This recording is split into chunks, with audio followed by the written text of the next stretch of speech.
All right. What can a too agreeable young woman do to be more disagreeable and assertive if that isn't how she is temperamentally inclined? Well, that's a good question, and I would say, first of all, that's a very common question that people who go into psychotherapy ask. I think the most common problem that psychotherapists deal with, apart from anxiety and depression, is probably assertiveness training. So the first thing I would say is you really need to figure out what you want.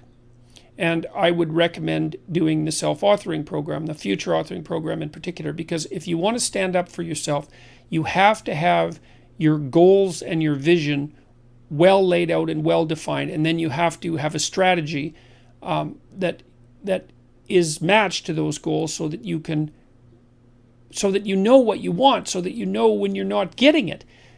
Otherwise, you're left with a vague sense of dissatisfaction and resentment, and that's a very, very difficult thing to articulate. And if you can't articulate it, then you can't negotiate. If you know what you want and you know why, then you can make a case for yourself. Okay, so let's assume now that you've laid out a vision and a counter vision, which the future authoring program also helps you do, so you know what kind of hell you want to avoid that you might drift into if you were too agreeable for the rest of your life. That would be a hell that consisted mostly of people taking advantage of you all the time and you feeling resentful and bitter about it. Not something I would recommend. See, I think that women are agreeable because it helps them deal with infants, but it's not a great temperamental strategy for dealing with complex organizations in the adult world. So I think it's a price that women pay for also being adapted to have plenty of patience for very young children.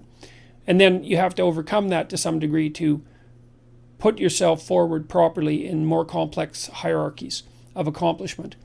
So I would say once you have your vision established, your vision for the future, and your counter vision, so you're afraid of what will happen if you don't stand up for yourself, then you need to consult your resentment. Because if you're resentful about something, as far as I can tell, there's generally only two reasons. One is you should grow the hell up and quit whining. So you got to find out first if you're just feeling sorry for yourself, and you can think that through, make a pro and con case, and you can talk to somebody that you care about that. I'm not assuming that that's the reason, but that's one potential reason. If you're not merely feeling sorry for yourself, then you probably have something to say and something that you need. And you need to figure out what that is, and then you have to develop a strategy to put that forward.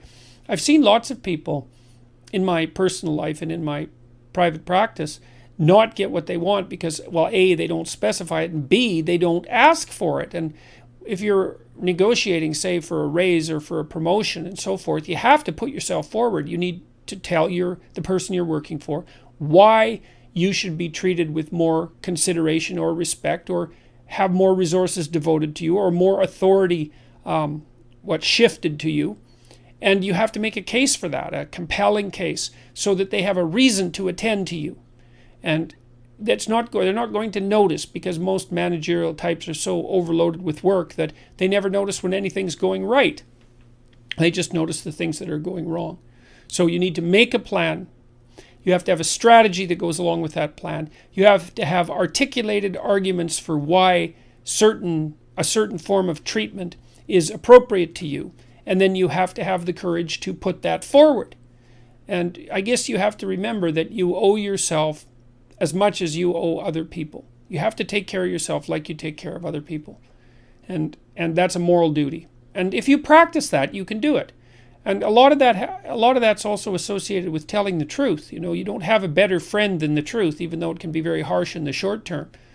And so if you're unhappy at work because you're being taken advantage of, then you have to strategize yourself out of that. You have to learn to negotiate. And a lot of that also means that you have to overcome your hesitancy to engage in conflict. And you got to think about it this way.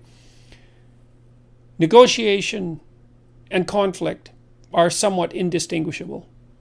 And it's easy moment to moment to avoid negotiation and conflict, but you pay a terrible price for it in the medium to long term. It's better to face the conflict forthrightly in the present and make peace for the medium to long term. And there's courage in that. So that's the other thing I would say is gird up your loins and allow yourself to act courageously and truthfully. Truth is your best bet if you're too agreeable. So, you also might find that you have a pretty good critical intelligence, but that you think it's mean, and so that you keep it hidden. Some of the smartest women I knew who were very, very agreeable had unbelievably good instincts with regards to figuring out what other people's motives were, but they were ashamed of their suspicions. And really what that meant was they ended up being ashamed of their critical intelligence because they were so agreeable. So it may be that the darker part of you, the shadow part of you, knows things that you could know if you were willing to admit that they were true.